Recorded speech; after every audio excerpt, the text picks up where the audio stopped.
خبر شامل کرتے ہیں بلوچستان کے شہر گوادر سے۔ ہماری نمائندے کے مطابق director general Gwadar development authority Mujib ur Rahman Kambrani اور deputy commissioner Gwadar captain retired Jamil Ahmed Baloch نے ہفتے کے روز گوادر شہر کے ملا فاضل چوک سمیت شہر کے مختلف حصوں کا دورہ کیا اور حالیہ مونسون بارشوں سے پیدا ہونے والی صورتحال اور مزید متوقع بارشوں کے پیش نظر حفاظتی انتظامات کا جائزہ لیا۔ ملا فاضل چوک میں جاری صفائی اور بحالی کے کاموں کا بھی معائنہ کیا۔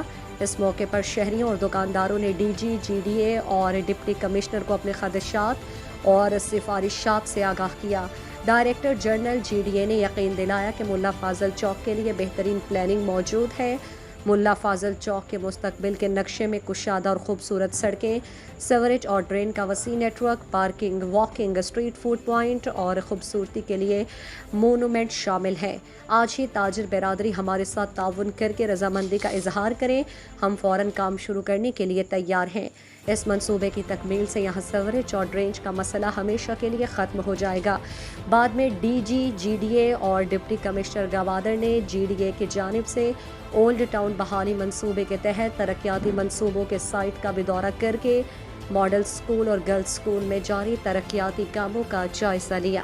مزید دلچسپ معلومات اور خبروں سے آگاہ ہونے کے لیے Gedrosia point Facebook page, Instagram, Twitter کو فالو اور یوٹیوب چینل کو سبسکرائب کریں۔ بیل آئیکن بٹن دبانا نہ بھولیں تاکہ مکران سمیت بلوچستان کی خبروں سے جڑے رہیں۔